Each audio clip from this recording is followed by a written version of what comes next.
राधे राधे दोस्तों, करुणा किचन की तरफ से आप सबका स्वागत है। आज मैं अपने मम्मी पापा के बारे में कुछ कहना चाहती हूँ। मेरे पापा जी तो नहीं रहे, 8 साल हो गया है हम सबको छोड़ के चले गए हैं। मेरे पापा का मतलब सपना था कि जितना भी तीर्थ है मम्मी के साथ करेंगे, तो पापा का सपना तो पूरा नहीं हुआ। तो मुझे मतलब सब दिन ही लगता था कि मेरी मम्मी को वृंदावन घुमाना है और मैं पापा का सपना पूरा करूँगी। मम्मी को भेजना है बाहर, तो सोचती थी कि मम्मी को कैसे भेजूँगी, क्योंकि अकेली तो मम्मी कहीं जाती नहीं है। और मेरी मम्मी का प्रॉब्लम यही है कि कमर में बहुत दर्द होता है और पैर में भी बहुत दर्द होता है। लेकिन कैसे भेजूँगी मम्मी को अकेले। फिर सपना था कि भेजना ही है, तो चारों तरफ मैं खोज लगाती थी कि कहाँ मतलब किसके साथ मैं अपनी मम्मी को भेजूंगी। बहुत सबको ही बोल के रखी थी कि कोई भी वृंदावन जाइएगा तो हमको बोलिएगा, मैं अपनी मम्मी को भेजूंगी। तो एक दिन ऐसे ही जो दीदी मेरे घर में स्कूल में काम करती है, तो दीदी एक दिन आके बोल रही है कि मेरी सास है वृंदावन जा रही है। तभी मैंने आगे पीछे कुछ नहीं सोचा, कुछ भी नहीं, तुरंत दीदी को बोले कि दीदी कहाँ जा रहा है सबको घूमने के लिए। वो हमको मतलब बस जो ले जा रहे हैं बस एजेंसी को भेजिए, मैं बात करना चाहती हूँ, मैं अपनी मम्मी को भेजूंगी। तो दीदी बोली ठीक है। दूसरा दिन बस एजेंसी मेरे घर पहुँच गया, आके बोलने लगा कि क्या आप जाइएगा। तो हम बोले हम तो नहीं जाएंगे, क्योंकि 25 दिन तो बाहर रहना पॉसिबल नहीं है और बस एजेंसी पूरा टूर करने वाले थे, तो 25 दिन का टूर था। तो हम बोले हम नहीं जाएंगे, लेकिन मेरी माँ जाएगी, तो इसका मम्मी का जिम्मेवारी आप ही को लेना होगा, आप ही को अच्छा से ले जाना होगा, अच्छा से घुमा के फिर ले आना होगा। फिर मैं अपने भाई दोनों से भी, मेरा दोनों बड़ा भाई है, तो दोनों भाई से मैंने बात किया कि भैया वृंदावन बस जा रहा है, तो फिर क्या हम मम्मी को भेजेंगे। तो मेरा भैया दोनों का भी बहुत अच्छा लगा सुन के कि हाँ भेजो मम्मी को, क्योंकि मम्मी घूमेगी तो भैया लोग को भी बहुत अच्छा लगे। और फिर मैंने माँ का सीट बुक कर दिया, और जैसे तैसे माँ का मतलब 15 दिन बाकी था, फिर डेट आ गया माँ को जाने का। तो मतलब सबसे अच्छा ये लगा, क्योंकि माँ का सपना था वृंदावन जाने का, और मेरा जो सपना है मतलब मेरा जो सपना अभी भी मेरा सपना है वैष्णो माँ के मंदिर जाने का।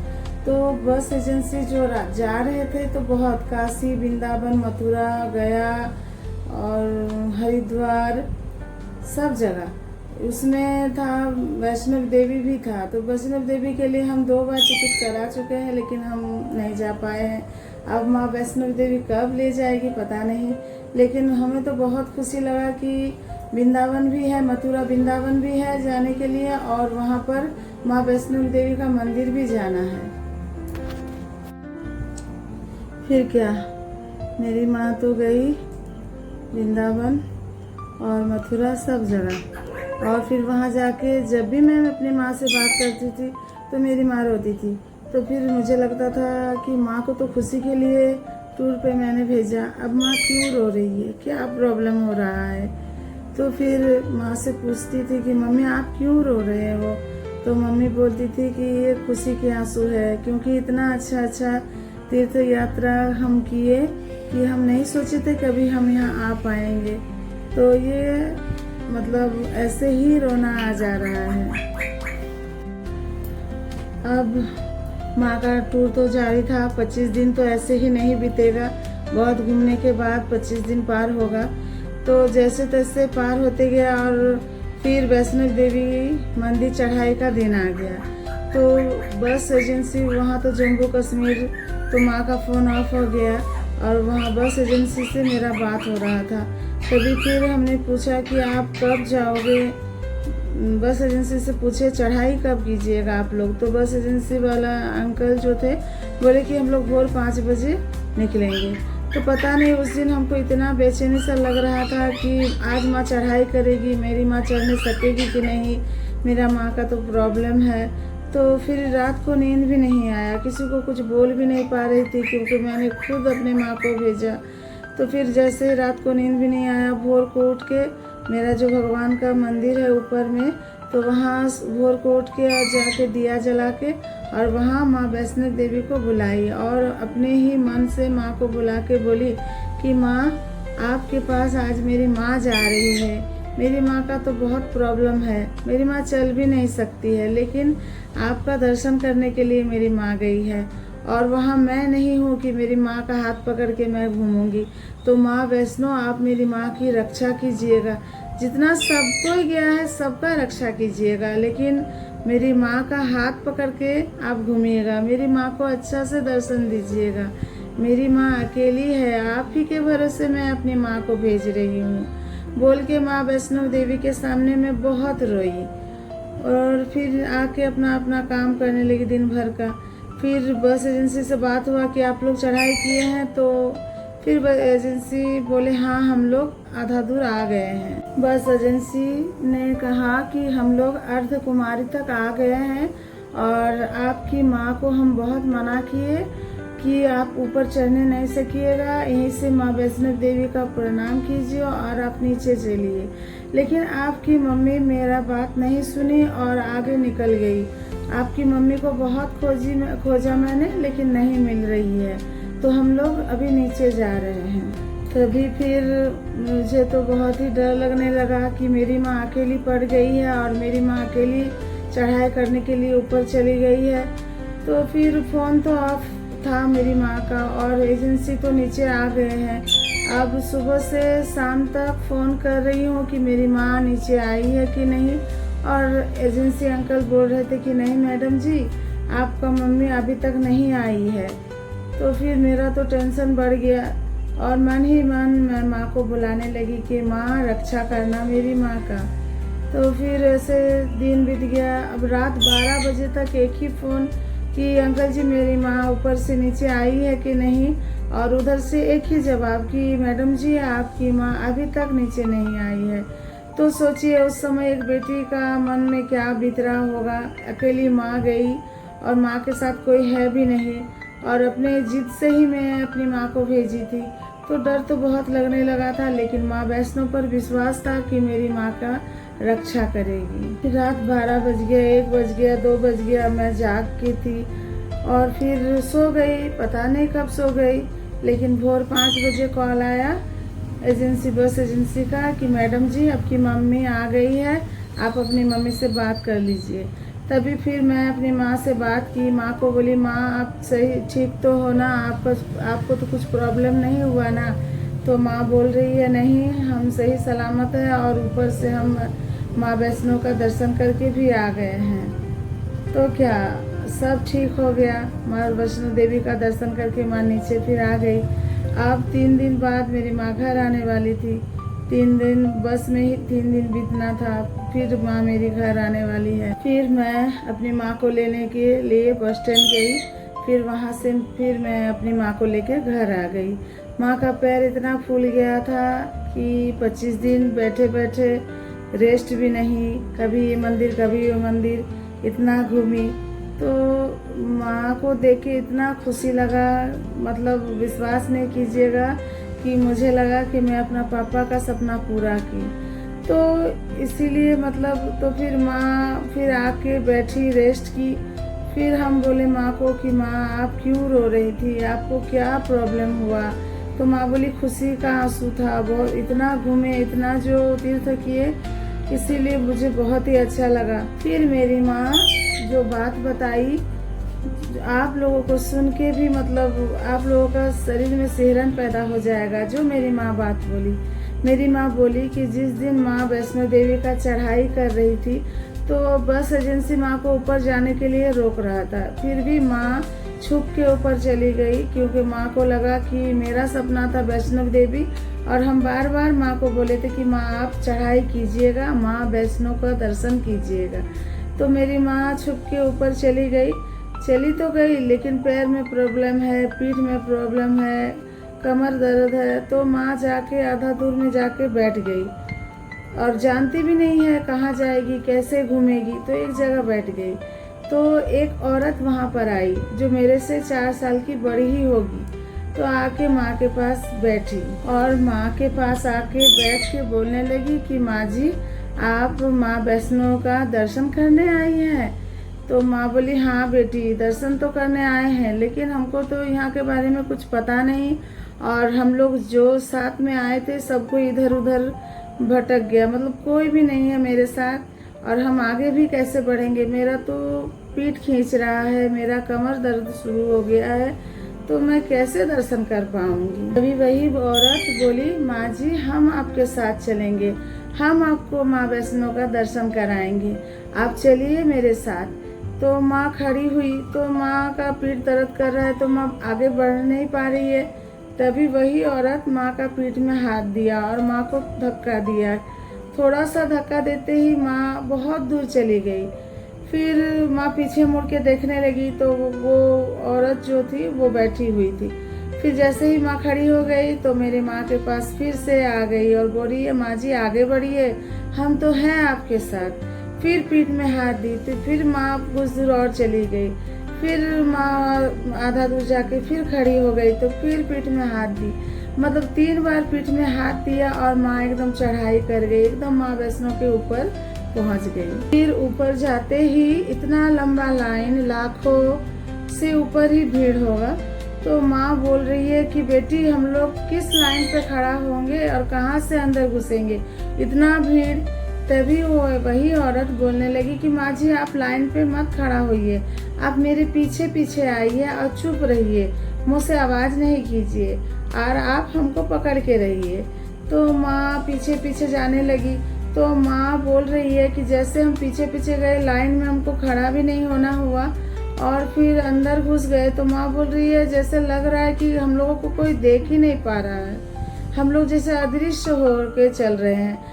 क्योंकि देखिए कहीं पर भी किसी भी मंदिर में आप जाइए, अगर लाइन लगा हुआ है तो आपको अंदर आने नहीं देगा, बोलेगा मेरे पीछे आए हैं तो आप मेरे पीछे चलिए, आगे तो आने ही नहीं देगा। लेकिन माँ वही औरत के पीछे पीछे चले गई, किसी को दिखाई भी नहीं दिया, कोई रोका भी नहीं और अंदर जाके दर्शन करने लगी। वहाँ पर 4-5 जोत जलता है, तो एक एक करके 4 जोत मेरी माँ को दिखाई दिया कि देखिए यहाँ पर 1 जोत जल रहा है, यहाँ पर 2, यहाँ पर 3, यहाँ पर 4।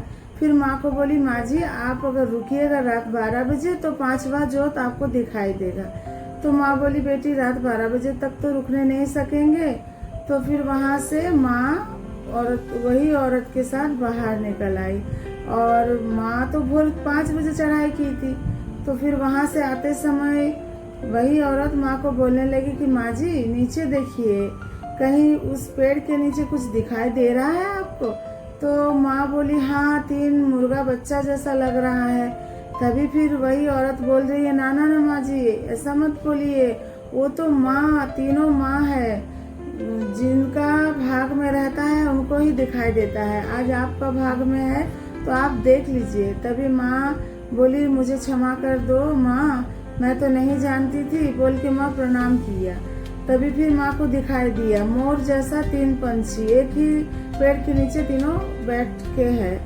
तभी फिर वहाँ से भी आ गया। आते आते फिर बोल रही है माँ जी चलिए ऊपर, ऊपर भैरवनाथ का मंदिर है, वहाँ भी आपको दर्शन करा देते हैं। तो अंधेरा हो चुका था, तो फिर माँ पीछे पीछे गई तो भैरवनाथ का भी दर्शन हो गया। फिर वहाँ से भी नीचे आ गई, आके बोल रही है माँ जी आप कुछ खा लीजिए, आप तो कुछ खाई नहीं है ना। फिर बोल रही है आप खाने से पहले एक काम कीजिए माँ जी, आप एक बिस्किट खरीदिए और 9 कन्या कुमारी जो बच्ची है 9 बच्ची को आप एक एक बिस्किट दे दीजिए, क्योंकि यहाँ माँ वैष्णो की मंदिर में आने से 9 कन्याओं को खिला के फिर आप खा सकती हैं। तो माँ बिस्किट खरीदी और 9 बच्ची जो थी 9 बच्ची को एक एक बिस्किट माँ दी।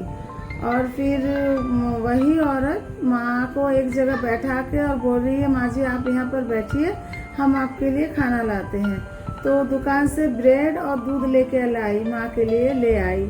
तो फिर माँ को बोल रही है माँ जी आप खा लीजिए। तो मेरी माँ बोलने लगी कि बेटी दूध और ब्रेड का कितना पैसा हुआ? तो तभी जो औरत थी मेरी माँ को गले से पकड़ लिया और रोने लगी और बोलने लगी माँ जी आप मेरी माँ हो और माँ हो कि बेटी से पूछ रही हो कितना पैसा? आप जब अपने बेटी के साथ कहीं भी घूमने जाती हैं तो आपकी बेटी तो बहुत कुछ खिलाती है, तो क्या आप अपने बेटी को पैसा देती हैं? क्या बोलती हैं कि कितना पैसा हुआ है बोलो हम दे देंगे? और बोलने लगी कि माँ, आपकी एक बेटी आपको तीर्थ यात्रा के लिए भेजी और एक बेटी आपको हाथ पकड़ के घुमाई। आप मेरी माँ हो, मैं आपकी बेटी हूँ, बस इतना ही और कुछ नहीं बोल के मेरी माँ भी बहुत रोई और वो औरत बहुत रोई। माँ बोली, बेटी आप भी खा लो मेरे साथ ब्रेड और दूध। तो बोली, माँ मैं नहीं खाऊंगी, आप खा लो। फिर मेरी माँ का खाना हो गया तो फिर आधा दूर तक वही औरत छोड़ने आई। आके बोल रही है, माँ जी आप धीरे धीरे उतर के जाओ, आप जहाँ रह रहे हो वही रूम में यहाँ नीचे जाओ, नीचे से जाके गाड़ी पकड़ के आप अपना एड्रेस में जाओ जहाँ पर आप रुकी हो और धीरे धीरे जाना माँ जी। तो माँ बोलने लगी कि बेटी आज तुम्हारे ही चलते मेरा दर्शन हुआ, अगर तुम नहीं रहती तो मैं दर्शन नहीं कर पाती। आज मेरी बेटी मेरे साथ नहीं है लेकिन तुम मेरी बेटी हो, तुम मेरी बेटी बन के आज तुम मेरा हाथ पकड़ के मुझे तीर्थ यात्रा मतलब आज इतना जो घुमाई। हमको तो इसके बारे में, पहाड़ी के बारे में कुछ पता भी नहीं था, कोई मेरे साथ भी नहीं है, तो तुम मेरी बेटी बन के आज तुम जो मुझे दिखा दिया, माँ का दर्शन कराई, इसीलिए इसके लिए मैं जिंदगी भर तुम्हें कभी नहीं भूल पाऊंगी। और बोल के माँ बहुत रोने लगी और वो औरत भी बहुत रोने लगी। तभी मेरी माँ बोलने लगी कि बेटी आप भी मेरे साथ चलो और आज रात मेरे साथ रूम में ही रहना और कल तुम अपना घर चल जाना। तो तभी वही औरत बोलने लगी, नहीं माँ जी मैं नहीं जाऊंगी, मैं पहाड़ी में रहूंगी और मैं नीचे नहीं जाऊंगी, आप जाओ। फिर माँ मेरी धीरे धीरे नीचे उतरने लगी। मेरी माँ जब नीचे उतर रही थी तो अकेली थी, तो मेरी माँ 2 बार गिर चुकी थी, गिर के बेहोश भी हो गई थी। तो दूसरा कोई माँ को पकड़ के उठा के पानी उनी दिया, फिर मेरी माँ ठीक हुई, फिर मेरी माँ नीचे आ गई। फिर उसके बाद तो आप लोग को बता ही दिए कि कैसे मेरी माँ होटल पहुँची, मेरी माँ आ गई, फिर हमको फोन में पता चला और अच्छा लगा। मेरी माँ इतनी भोली थी, इतनी भोली थी कि मेरी माँ को पता ही नहीं चला कि बेटी के रूप में जो औरत में मेरी माँ के साथ घूम रही थी वो और कोई नहीं, माँ वैष्णव देवी थी। क्योंकि मेरी पुकार मेरी माँ वैष्णव देवी सुन ली और मेरी माँ असहाय थी। मेरी माँ तो चढ़ाई करने ही नहीं सकती थी, आधा दूर में मेरी माँ बैठी हुई थी। तो वही थी जो मेरी माँ का हाथ पकड़ के घूम रही थी, मेरी माँ को घुमा रही थी, मेरी माँ को दर्शन कराई। तो कोई और नहीं, वही थी, स्वयं वैष्णव देवी माँ थी, बेटी बन के मेरी माँ के साथ थी। आप ही सोचिए ना, 3 बार मेरी माँ का पीठ में हाथ दिया और माँ पूरा सीधा ऊपर चढ़ गई, जबकि मेरी माँ खड़ी भी नहीं होने सक रही थी, झुक गई थी पूरा। तो कोई पीठ में हाथ देने से उतना चलने कैसे सकती, कैसे उतना ऊपर गई? आप ही सोचिए कि जब भीड़ में लाइन पे सब कोई खड़ा था, वहाँ पर 1 लाख 5 लाख इतना आदमी सब कोई था, लेकिन मेरी माँ लाइन पे नहीं खड़ी हुई, जैसे माँ को कोई देख ही नहीं पा रहा था। तो कैसे पॉसिबल हो सकता है? मेरे कहने का मतलब यही है कि आप घर से भी भगवान को बुला सकते हो। माँ वैष्णवी देवी तो दया की सागर है। माँ को तो हम घर से ही बोले थे कि माँ मेरी माँ असहाय है, मेरी माँ अकेली जा रही है, मैं नहीं हूँ, मेरी माँ के साथ बेटी बन के आप मेरी माँ के साथ रहना और मेरी माँ का रक्षा करना। तो मैं नहीं जानती थी कि मुझे प्रमाण मिलेगा कि मेरी माँ के साथ कोई थी, मेरी माँ को पकड़ के कोई घूम रही थी, मेरी माँ को कोई लेके मतलब बेटी जैसा कोई ख्याल रखने वाली थी। मुझे तो पता ही नहीं चलता। मेरी माँ तो घर आने के बाद बोली, तब तो मुझे पता चला। तभी माँ वैष्णो को हम बोले, माँ तुम मेरी बात सुन ली। घर से पुकारा हुआ आवाज माँ के पास पहुँच गया।